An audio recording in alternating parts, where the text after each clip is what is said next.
Hello everyone, this is Shweta Pandey. Welcome to step up academy. Students, कैसे हैं आप सभी लोग? और जो अभी इतने टाइम से मैं आपको कह रही थी टेंशन चल रही है और वो अब टेंशन आपको और ज़्यादा हो रही होगी कि यार एग्ज़ाम आने ही वाला है, क्या आ ही गया है एग्ज़ाम और तैयारियां कैसे करनी है। तो देखो, टेंशन नहीं करना है आपको। स्टेप अप एकेडमी पर पॉलिटिकल साइंस से related super quick revision, sample paper, MCQs, mind map solution, हर एक चीज़ प्रोवाइडेड है। आपको बस क्या करना है, आपको वीडियोस देखने हैं और सारे टॉपिक्स को कवर कर लेना है। ठीक, तो आज का सेशन क्या है और आज के सेशन में हम क्या करने वाले हैं? तो देखो, आज एक बढ़िया सा सैम्पल पेपर है आप सभी लोगों के लिए। कैसा पेपर आ सकता है? देखो, यहाँ पर एक चीज़ आपको क्या बेनिफिट है पॉलिटिकल साइंस में। थ्योरी आप जो अगर आपने थ्योरी के फैक्ट्स अच्छे से पढ़े हुए हैं, कॉन्सेप्ट्स आपके क्लियर हैं, तो क्वेश्चन कुछ भी आ जाए आप आंसर आसानी से लिख सकते हैं। अब यहाँ पर हम देखेंगे कि कैसे क्वेश्चन के आंसर्स आपको लिखने हैं। कुछ क्वेश्चंस आपको पढ़ते से ही अगर टेंशन हो रही है कि क्या होना चाहिए आंसर, तो उन्हें आपको कैसे टैकल करना है और इसी के साथ साथ कैसे प्रेजेंट करना है आंसर्स को। तो स्टार्ट करेंगे और सबसे पहले कुछ जनरल इंस्ट्रक्शंस जैसे आपके एग्जाम में दिए रहते हैं यहाँ पर भी हैं। पूरा प्रॉपर एग्जाम की तरह ही है ये पेपर। तो देखो, political science CBSE sample paper solution है ये 2022-23 का। और जनरल इंस्ट्रक्शंस में सबसे पहले लिखा हुआ है कि जितने भी क्वेश्चंस हैं वो कंपलसरी हैं। ठीक, नेक्स्ट हम आते हैं जो 1 से लेकर 12 तक। ठीक, ये मल्टीपल चॉइस क्वेश्चंस हैं, 1 मार्क ईच, मतलब ये हो गए आपके 12 मार्क्स। उसके बाद अगर हम देखें तो 13 से 18 तक 2 मार्क्स ईच के, मतलब 13, 14, 15, 16, 17 5 क्वेश्चंस हो गए आपके 2 मार्क्स, मतलब कि ये हो गए आपके 10 मार्क्स के। अच्छा, अब मेन चीज़ आपको क्या ध्यान रखना है, देखो एग्जाम में ऐसा होता है क्योंकि ये 50 वर्ड्स का आंसर लिखना है आपको, और आपने लगभग हर बार ऐसा देखा होगा जो आंसर 50 वर्ड्स में लिखना है उसके आपको आ रहे हैं 150 वर्ड्स, और जो 150 वर्ड्स में लिखना है उसका आपको आ रहा है 50 वर्ड्स में आंसर। तो इसकी टेंशन भी खत्म होगी अभी सॉल्यूशन के टाइम पर। ठीक, इसी के साथ नेक्स्ट अगर हम देखें तो 19 से 23 तक 4 मार्क्स ईच के हैं, मतलब 19, 20, 21, 22, 23। तो 5 क्वेश्चंस ये हो गए आपके 4 मार्क्स के, तो ये हो गया आपका 20 मार्क्स का। तो कितने मार्क्स पर आ गए अपन? 20, 10, 30, 32 मार्क्स पर हम आ चुके हैं। और जो 4 मार्क्स के क्वेश्चंस हैं उनमें आपको 100 वर्ड से ज़्यादा नहीं लिखना है, मतलब लगभग एक पैराग्राफ आप कंसिडर कर सकते हैं जिसमें 8 to 10 लाइन्स होनी चाहिए। ठीक, आगे बढ़ें। अब 24 से 26 तक, मतलब कि 24, 25, 26 ये 3 क्वेश्चन पैसेज, कार्टून और मैप बेस्ड क्वेश्चंस हैं। सबसे इजी क्वेश्चंस हैं। इसी के साथ साथ 27 से 30 तक 6 मार्क्स ईच, जिसमें 170 वर्ड से ज़्यादा नहीं लिखना है, और एक इंटरनल चॉइस भी आपको दी गई है 6 मार्क्स के क्वेश्चंस में। ठीक, तो यहाँ पर आपको क्लियर हो गया होगा कि कुछ इस तरीके से पेपर आने वाला है। आपको एग्ज़ाम स्टार्ट करना है तो उससे पहले एक देखो, सबसे पहले तो रीड करना है क्वेश्चन पेपर को।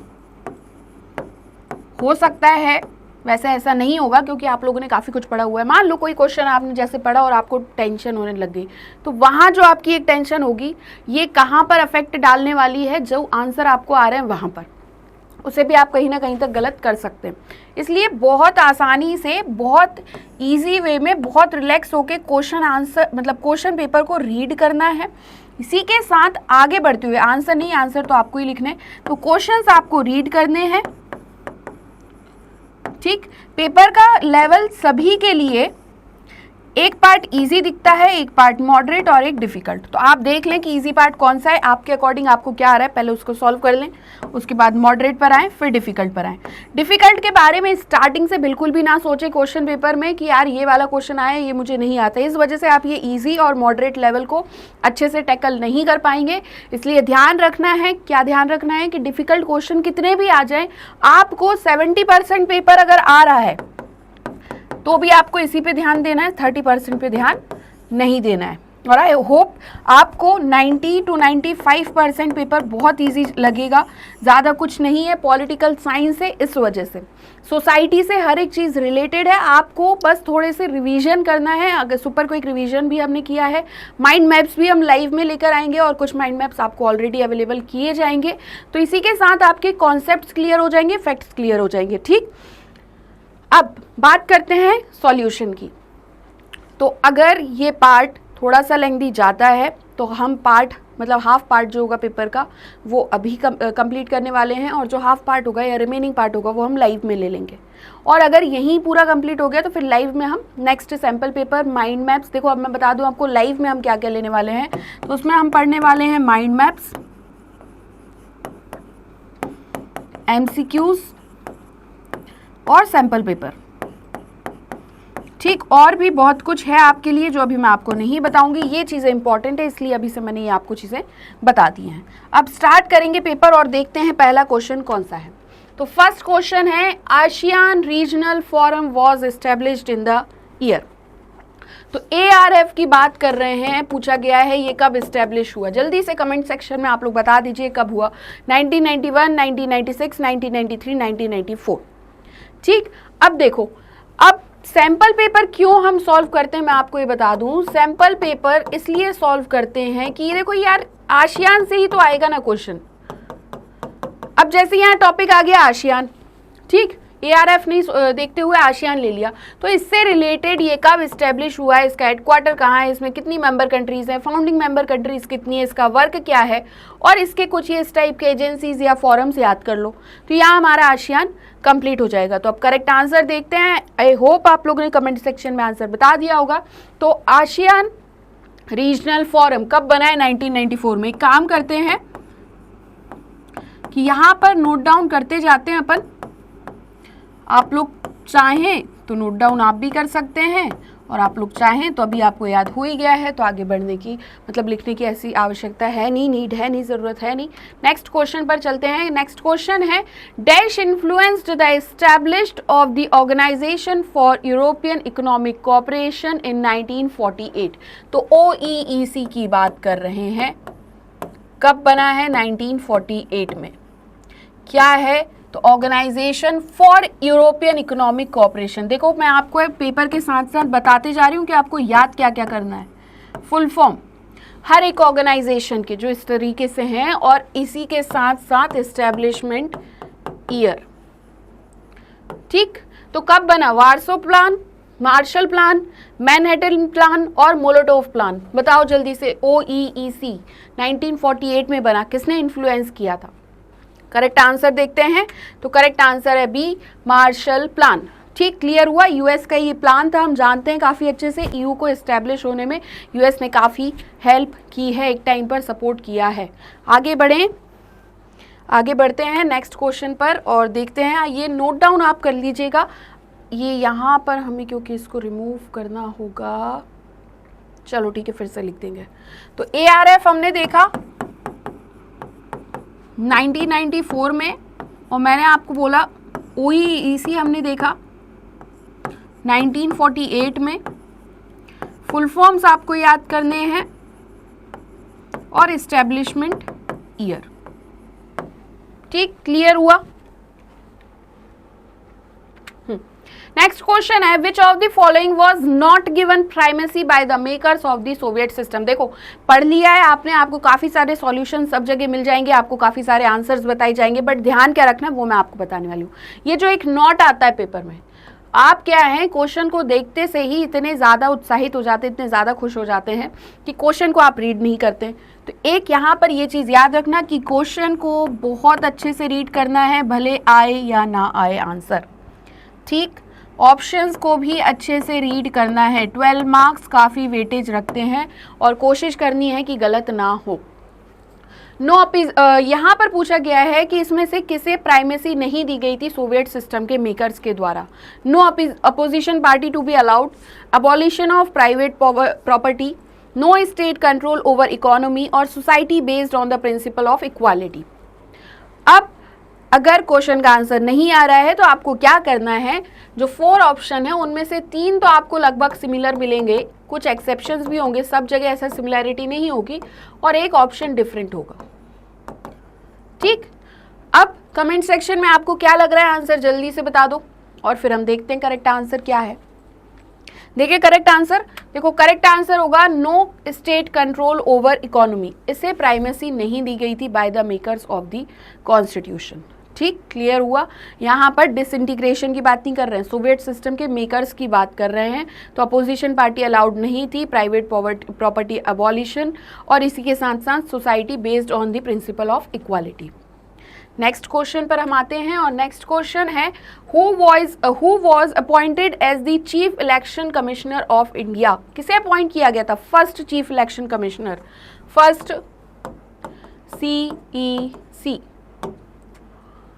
सी राजगोपालाचारी, HJ कनिया, सुकुमार सेन और VP मेनन। ये बहुत इंपॉर्टेंट क्वेश्चन है, बहुत फेवरेट क्वेश्चन है। मैं ये कहूँगी कि अभी तो आप 12th क्लास में हैं और तब ये पूछा जा रहा है। लगभग मैं कहूँगी ये आपके CUET के एग्ज़ाम में भी पूछा जा सकता है, जिसकी हम प्रिपरेशन कर रहे हैं। इसी के साथ आप जितने भी कॉम्पिटिटिव एग्ज़ाम देखेंगे वहाँ सब जगह ये फेवरेट क्वेश्चन है कि चीफ इलेक्शन कमिश्नर पहले कौन थे, बताओ जल्दी से।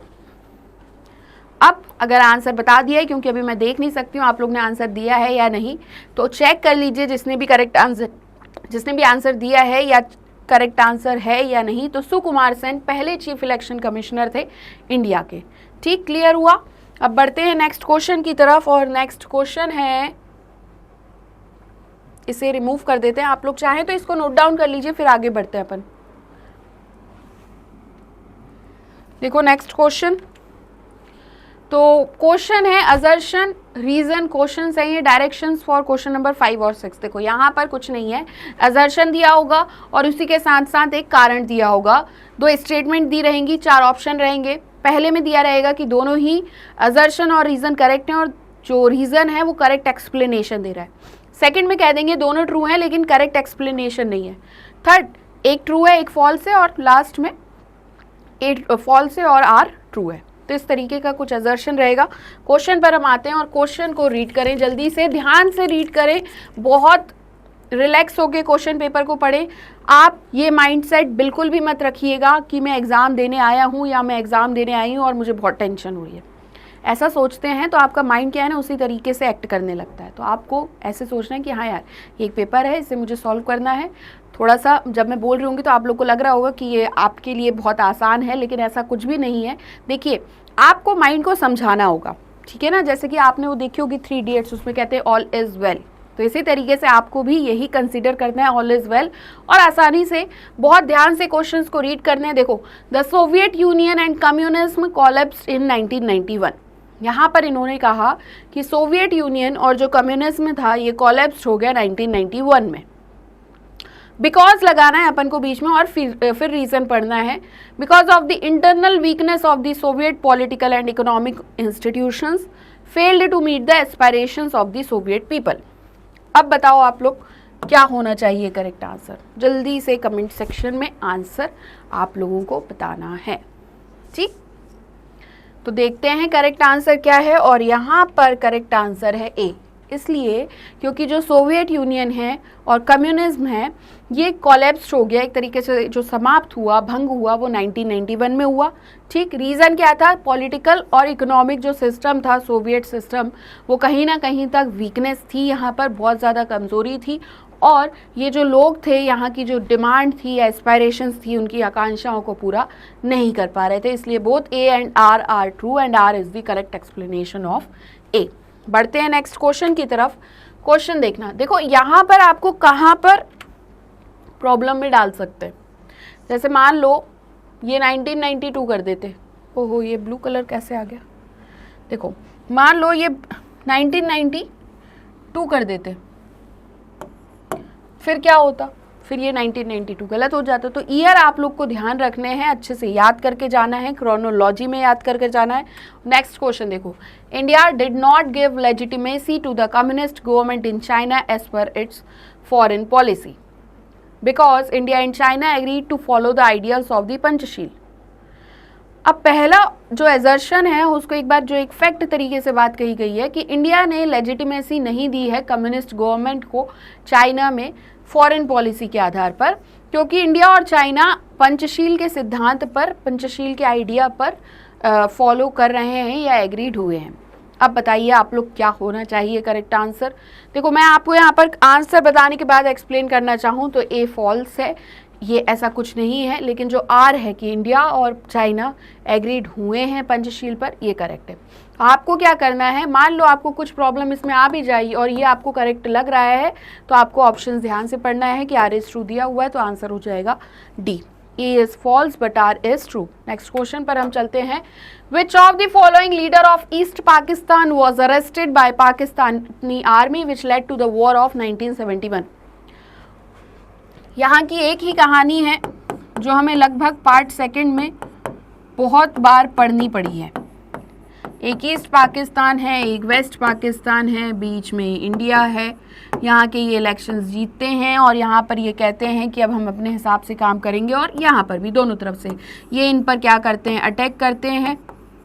अटैक करने के कारण यहाँ के जो बहुत सारे लोग हैं यहाँ इंडिया में आने लगते हैं एज अ रेफ्यूजी या जो माइग्रेंट हम जिन्हें कहते हैं, और इस वजह से इंडिया और पाकिस्तान का वॉर होता है 1971 में, और जो ईस्ट पाकिस्तान है ये यहाँ पे क्या बन जाता है, बांग्लादेश, क्योंकि जो पाकिस्तानी थे वेस्ट पाकिस्तानी वो कहीं ना कहीं तक सरेंडर कर देते हैं। ये पूरी कहानी है, ठीक, ये कहानी याद रखनी है आपको। अब ये पूछा गया है कि किसे अरेस्ट किया गया था, तो हमने ये वाला टॉपिक माइंड मैप में पढ़ा हुआ है। माइंड मैप में हमने क्रोनोलॉजिकली हर एक लीडर को देखा है कि सबसे पहले कौन आए, फिर आयूब खान की बात की है और उसके बाद हमने भुट्टो जी की भी बात की है। देखो अब सबसे पहले तो एलिमिनेट करना सीखो कि एलिमिनेट कैसे करोगे, लेकिन देखो यहाँ पर आंसर अगर हम देखें उससे पहले ऑप्शंस रीड कर लेते हैं, तब तक आप लोग कमेंट सेक्शन में आंसर कर दीजिएगा। जियाउर रहमान, जुल्फिकर अली भुट्टो, शेख हसीना और शेख मुजीबुर रहमान, क्या होना चाहिए करेक्ट आंसर, जल्दी से कमेंट सेक्शन में बता दो। और देखो शेख मुजीबुर रहमान ये व्यक्ति थे यहाँ पे ईस्ट पाकिस्तान में, और इन्हीं को क्या कर लेता है, ईस्ट पाकिस्तान के जो ये लीडर थे इनको अरेस्ट करता है पाकिस्तानी आर्मी अरेस्ट कर लेते हैं, और फिर वॉर हम देखते हैं 1971 का। ठीक, क्लियर हुआ। तो शेख मुजीबुर रहमान को अरेस्ट किया था। आगे बढ़े और नेक्स्ट क्वेश्चन देखो। इन 1966 dash contested against Indira Gandhi. 1966 में एक व्यक्ति थे जिन्होंने कॉन्टेस्ट किए थे, मतलब इलेक्शंस में खड़े हुए थे इंदिरा गांधी के अगेंस्ट में, for the post of the prime minister from Congress MPs. From among Congress MPs में से ही खड़े हुए थे जयप्रकाश नारायण, गुलजारी लाल नंदा, मोरारजी देसाई और लाल बहादुर शास्त्री। अब बताओ जल्दी से कमेंट सेक्शन में क्या होना चाहिए करेक्ट आंसर। देखो मैं आंसर्स पे डिस्कस बिल्कुल नहीं कर रही हूँ, डायरेक्ट आंसर बता रही हूँ क्योंकि एग्जाम मोड में है हम। आपको क्या लग रहा है आंसर, यहाँ कोई हिंट भी मैं आपको नहीं देने वाली हूँ। बस हाँ, मैं आपको एक चीज़ ज़रूर बताना चाहूँगी कि एलिमिनेट करना सीखो। इतना आपने पढ़ा हुआ होगा कि इनमें से आप एक या दो ऑप्शंस को एलिमिनेट बहुत आसानी से कर दोगे, आपको ये पता रहेगा आंसर ये तो नहीं है। अब अगर मैं यहाँ पर आपको करेक्ट आंसर बताऊँ तो करेक्ट आंसर है मोरारजी देसाई। ठीक, यही थे इलेक्ट, यही कॉन्टेस्ट करते हैं इंदिरा गांधी जी के अगेंस्ट में। अब एलिमिनेशन की अगर मैं बात करूं तो सबसे पहले तो आप ये जयप्रकाश नारायण जी को हटा दो यहाँ से, ठीक, क्योंकि यहाँ पर क्या लिखा हुआ है, अमंग कांग्रेस एमपीज। और उसके बाद लाल बहादुर शास्त्री जी को भी यहाँ से हटा दोगे, ये कभी खड़े नहीं हुए इनके अगेंस्ट में, आपने कभी जीवन में नहीं पढ़ा हो तो भी आपको ये पता होगा। अब ये दो व्यक्ति बचते हैं, तो ये थोड़ा सा आपको कहीं ना कहीं तक प्रॉब्लम में डाल सकता है। लेकिन हाँ, आपने अगर फैक्ट पढ़े हुए जो हमने माइंड मैप्स में पढ़ा हुआ है, माइंड मैप्स में नहीं अभी सुपर क्विक रिवीजन, क्योंकि ये वाले जो माइंड मैप्स में हम लाइव में देखने वाले हैं, तो यहाँ पर मोरारजी देसाई आंसर करेक्ट होगा।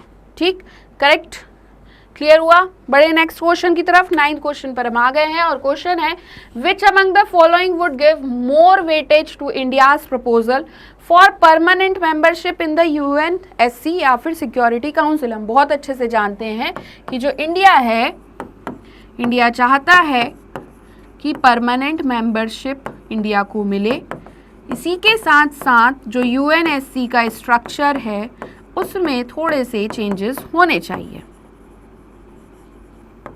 कुछ ऑप्शंस भी आते हैं कि इंडिया कौन से फैक्ट पे या कौन से बेस पे या आधार पर ये कहता है कि इसे मेंबर बनना चाहिए, परमानेंट मेंबर। तो पूछा यहाँ पर ये गया है कि इसमें से कौन सा ज़्यादा वेटेज देता है कि इंडिया प्रपोजल देता है एक तरीके से परमानेंट मेंबरशिप का यूएनएससी में। It has been a member of the UN since its inception, जब से यूएन रहा है तब से इंडिया इसका मेंबर रहा है। It is located in Asia. India's growing economic power and stable political system और न्यूक्लियर कैपेबिलिटी। चलिए बताइएगा अब जल्दी से करेक्ट आंसर क्या होना चाहिए। अगर हम करेक्ट आंसर देखें तो यहां पर करेक्ट आंसर है C, India's growing economic power and stable political system. अब देखो ये कोई आधार नहीं है परमानेंट मेंबर बनने का कि जब से इंसेप्शन हुआ है तभी से मेंबर है। एशिया में लोकेटेड होने से ऐसा कुछ नहीं है क्योंकि यूएन क्या है, इंटरनेशनल ऑर्गेनाइजेशन है और ये एक पर्टिकुलर एरिया को सपोर्ट ऐसे नहीं कर सकता, और ना ही न्यूक्लियर कैपेबिलिटी तो आप सबसे पहले ऑप्शंस में से हटा सकते हो। लेकिन हाँ, इंडिया की जो इकोनॉमिक पावर एक तरीके से ग्रो कर रही है, पॉलिटिकल सिस्टम में स्टेबिलिटी है, तो इंडिया का जो प्रपोजल है वो मोर वेटेज दे रहा है जिस चीज़ को। ठीक है, अगर इसमें से आपको आंसर लिखना पड़े कि 20 पॉइंट तो लिखने ही है तो आप लिख सकते हो कि एशिया में लोकेलिटी है, इसमें यहाँ पर है, लेकिन मोस्ट पर जाता है आंसर। देखो मोस्ट पर मतलब कहने का ये है कि सबसे ज़्यादा प्रोबेबिलिटी कौन से आंसर की है, आप लोगों ने प्रोबेबिलिटी पढ़ा होगा, तो उस बेसिस पर आंसर होगा सी, India's growing economic power and stable political system would give more weightage to India's proposal for permanent membership in the Security Council. ठीक? Next question. The key to growing India-Israel ties are trade, politics, defense और religion. तो India और Israel के जो ties हैं वो एक तरीके से जो ग्रो हो रहे हैं उसका रीज़न क्या है, क्या की है, कौन सी चाबी है, जल्दी से बताओ। तो डिफेंस। ठीक, तो इंडिया इजराइल के लिए सबसे पहले तो यहां से एमसीक्यूज कंप्लीट हुआ अपना, और अब इंडिया से और इजराइल से रिलेटेड कुछ आ जाए क्वेश्चन तो डिफेंस याद रखना। ठीक, क्लियर हुआ, आगे बढ़े। Next question, the political party with C. Rajagopalachari as one of the prominent leaders and the one which was formed after the Nagpur resolution of Congress was Communist Party, Congress Socialist Party, स्वतंत्र party और जनसंघ। देखिएगा ये पूछा गया है जो political party है सी राजगोपालाचारी के साथ, जो कि एक प्रोमिनेंट लीडर रहे हैं और जिन्होंने नागपुर रिजोल्यूशन के बाद, जो कांग्रेस का नागपुर रिजोल्यूशन होता है,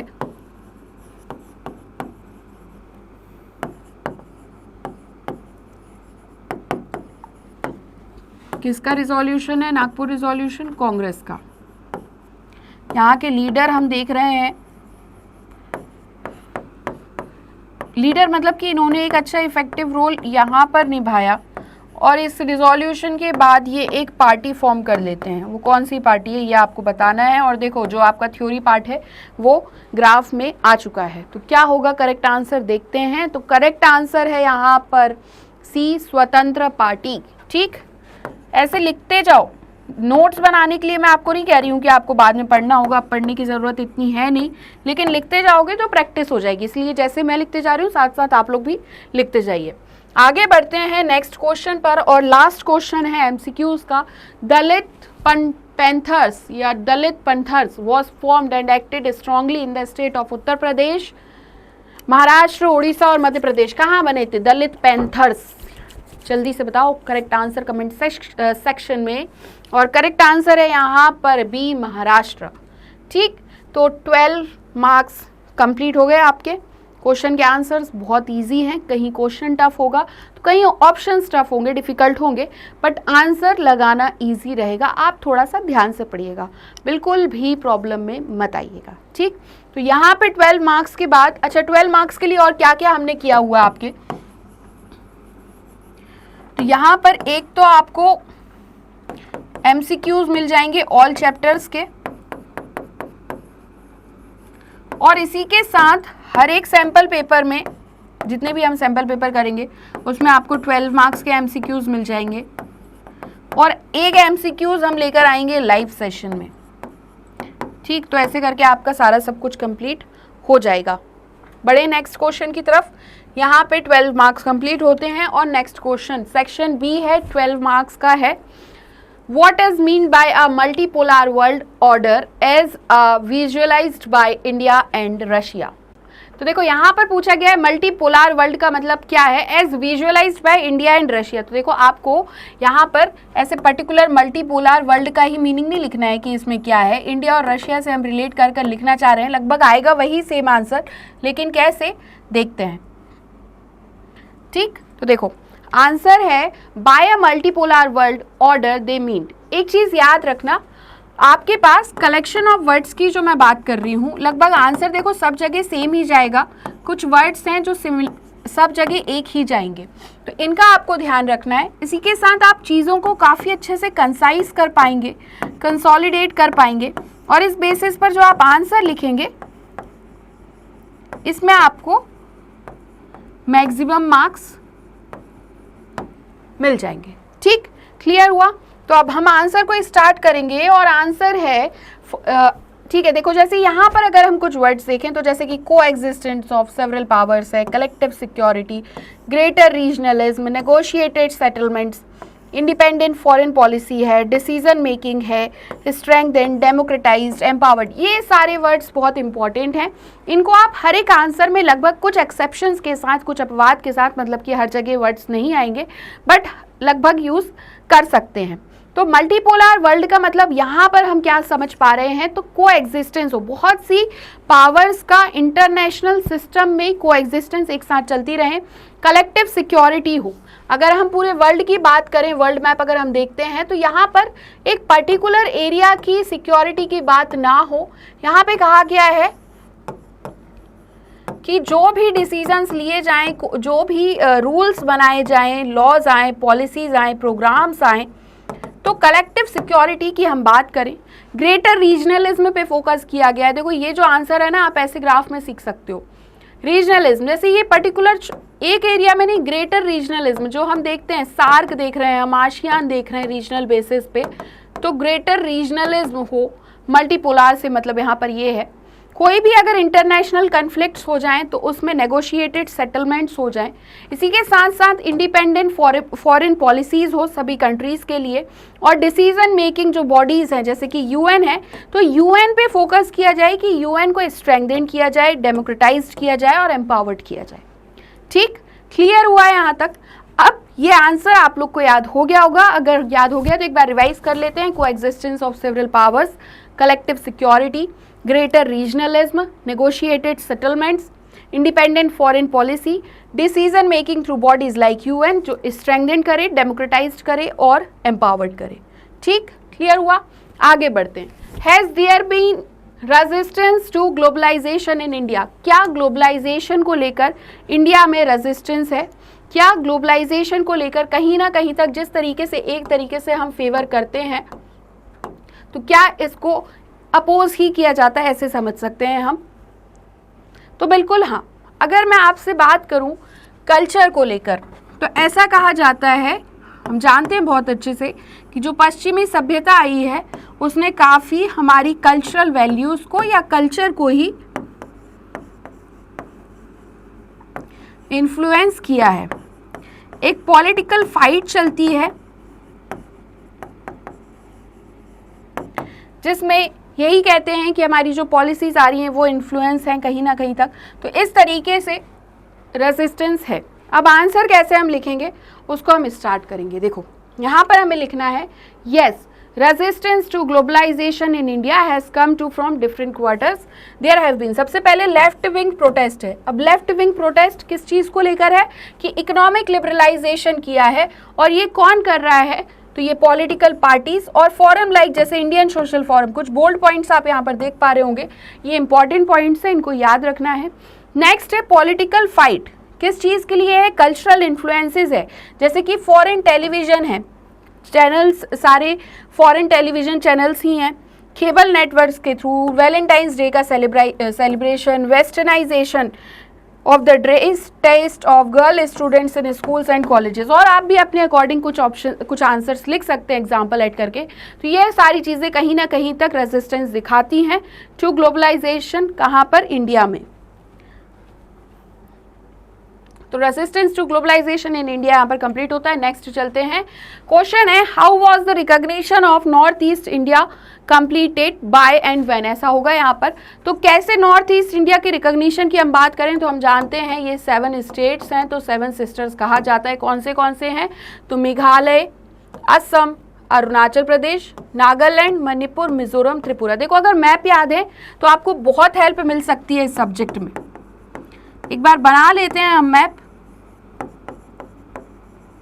अरुणाचल प्रदेश, असम, मेघालय, त्रिपुरा, मिजोरम, मणिपुर, नागालैंड। ठीक, क्लियर हुआ? तो ये स्टेट्स हैं। अब हम अगर बात करें तो स्टार्टिंग होती है 1972 में। हम कह रहे हैं स्टार्टिंग यहाँ से नहीं, यहाँ पर कह रहे हैं कि ऑलमोस्ट कंप्लीट हो गया रिकॉग्निशन नॉर्थ ईस्ट का 1972 में। मेघालय कार्व्ड आउट किया गया असम से 1972 में। मणिपुर और त्रिपुरा, हम बात कर रहे हैं मणिपुर और त्रिपुरा की, इन्हें भी सेपरेट स्टेट बनाया गया। मिजोरम और अरुणाचल प्रदेश की अगर मैं बात करूं तो मिजोरम और अरुणाचल प्रदेश भी आए। उसके बाद नागालैंड स्टेट बनाया गया 1963 में। तो इस तरीके से रिकॉग्निशन होता है इन स्टेट्स का। आपको आंसर क्लियर होगा। बढ़ते हैं हम नेक्स्ट क्वेश्चन की तरफ। बस हाँ, इसमें पेयर याद रखना, असम मेघालय से और मेघालय असम से, मणिपुर त्रिपुरा, MA मिजोरम अरुणाचल प्रदेश और नागालैंड 1963 में। ठीक, क्लियर हुआ? Next question, why is Japan considered as a rich country. Japan को रिच कंट्री क्यों कंसिडर्ड किया गया है, ये यहाँ पर बताना है हमको। तो देखो सबसे पहले आंसर देख लेते हैं और इनमें से कुछ की पॉइंट्स निकाल लेते हैं। आंसर ये लिखा हुआ है, आप चाहें तो स्क्रीनशॉट ले लें। यहाँ पर मैं आपको शॉर्ट में बता देती हूँ कि जापान जो है वो इंपोर्ट कराता है सिल्क। कहाँ से? चाइना से। और टेक्सटाइल्स कहाँ से? इंडिया से। हाई टेक्नोलॉजी प्रोडक्ट्स हैं। आसिमो, ये जो ह्यूमनाइड रोबोट है, ये जापान को रिच बना, एक तरीके से हम देखते हैं 3rd लार्जेस्ट इकोनॉमी हो गई है वर्ल्ड की जापान। कब? 2017 में। मारुति, सुजुकी, सोनी, ये कुछ इसके ब्रांड्स हैं। ये सारी चीज़ें, हाँ, रोबोटिक्स और ऑटोमोबाइल सेक्टर्स, ये पॉइंट रह गया है। ये सारी चीज़ें जापान को रिच बनाती हैं, रिच कंट्री बनाती हैं। ठीक, क्लियर हुआ? यही आंसर है। इस तरीके से आपको लिखना है। आप एक बार राइटिंग प्रैक्टिस फैक्ट्स की ज़रूर कर लीजिएगा, कॉन्सेप्ट्स की कर लीजिएगा। आगे बढ़ते हैं। Discuss the cause of the Kargil war of 1999। 1999 के कारगिल वॉर के कॉज हमें बताने हैं। तो हम बहुत अच्छे से जानते हैं ये जो रीजन है, यहाँ पर हम इन्फिल्ट्रेशन देखते हैं पाकिस्तानियों का। ठीक, ये यहाँ पर पॉइंट नहीं आएगा, यहीं से कंटिन्यू होगा। सो जो पाकिस्तानी सोल्जर्स थे और कश्मीरी मिलिटेंट्स, तो ये जो एक तरीके से इनकी लड़ाई होती है कारगिल डिस्ट्रिक्ट जम्मू कश्मीर में लाइन ऑफ कंट्रोल पर। इस एरिया में जो टेरिटरी ऑफ लद्दाख, ये डिवाइडेड है northern area of the state से। इंडियन आर्मी यहाँ पर सरप्राइज हो जाती है और ऑपरेशन विजय चलाती है ये कि ये जो दुश्मन कारगिल सेक्टर में आ गए हैं इन्हें बाहर निकाल फेंकना है। ठीक, टाइगर हिल, ये द्रास कारगिल एरिया की सबसे हाईएस्ट पीक है ऑफ द स्टेट। ये सेंटर पॉइंट था, ठीक है, फोकल पॉइंट था। तो क्वेश्चन में मेन पॉइंट याद रखना है कि फोकल पॉइंट क्या था, ये द्रास कारगिल एरिया। ठीक है, वॉर के टाइम पर इंडियन एयरफोर्स IAF इस ऑपरेशन को ज्वाइन करती है और फाइनली वॉर 60 दिन से ज़्यादा चलता है और इंडिया रिकैप्चर्ड कर लेती है टाइगर हिल को और पाकिस्तानी फोर्सेस को टेरिटरी से बाहर निकाल देती है। अब आंसर कैसे लिखना है तो एक बार हम रीड कर लेते हैं और समझ लेते हैं। देखो, the infiltration of Pakistani soldiers and Kashmiri militants into the Kargil district of Jammu and Kashmir and along the line of control. The intrusion into the area that divided the Indian territory of Ladakh from the northern area of the state surprised the Indian Army, and Operation Vijay was launched immediately to flush out the enemies from the Kargil sector. Tiger Hill, one of the highest peaks in the Dras Kargil area of the state, became the focal point during the war. Indian Air Force joined this operation, and finally, after the fierce war of more than 60 days, India recaptured the Tiger Hill and pushed the Pakistani forces back to their territory. ठीक. Next question है, how terrorism is a non-traditional threat to security. तो terrorism कैसे है non traditional threat security के लिए. हम जानते हैं बहुत अच्छे से कि एक हम ट्रेडिशनल नोशन पढ़ते हैं और एक हम पढ़ते हैं नॉन ट्रेडिशनल. ठीक. ट्रेडिशनल में हम देखते हैं एक्सटर्नल, जिसमें मिलिटेंट थ्रेट हम देखते हैं, और एक हम देखते हैं इंटरनल, जिसमें हम ग्रुप्स और कम्युनिटीज़ के लिए देखते हैं. जो हम देखते हैं इसमें कि यूरोप में ऐसा कुछ नहीं हुआ था, तो इसलिए उन लोग ने इंटरनल सिक्योरिटी पे ध्यान नहीं दिया. नॉन ट्रेडिशनल में हम ह्यूमन और ग्लोबल सिक्योरिटी देखते हैं. तो यहाँ पर पूछा गया है कि नॉन ट्रेडिशनल थ्रेट कैसे है टेररिज्म टू सिक्योरिटी, सिक्योरिटी को लेकर. तो आंसर पर हम आते हैं. देखिए, टेररिज्म नॉन ट्रेडिशनल थ्रेट है सिक्योरिटी को लेकर. नॉन ट्रेडिशनल क्या करते हैं?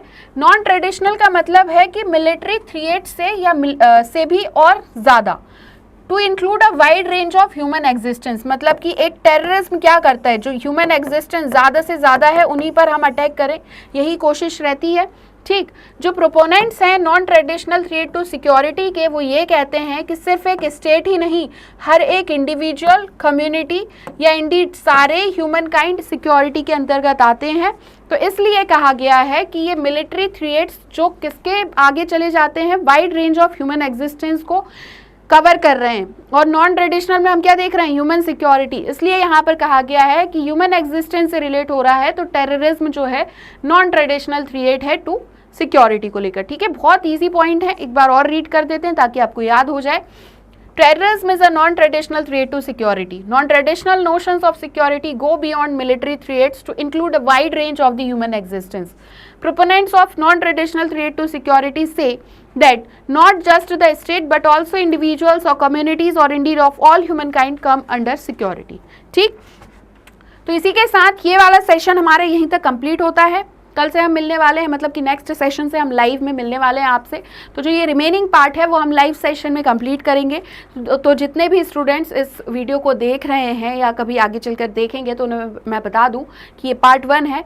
पार्ट 2 आपको लाइव सेशन में प्रोवाइड किया जाएगा.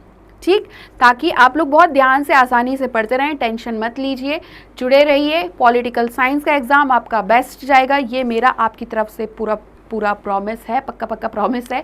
बस आपको क्या करना है, वीडियोस को ध्यान से देखना है, अच्छे से पढ़ाई करना है. कोई डाउट है तो कमेंट सेक्शन में पूछना है. और इससे ज़्यादा वीडियोस अगर आप देखना चाहते हैं तो आप हमारी वेबसाइट पर भी विजिट कर सकते हैं. और अगर आज का सेशन आपको अच्छा लगा है तो आप हमारे चैनल स्टेप अप अकेडमी को please like, share and subscribe करना बिल्कुल भी ना भूलें. Thank you.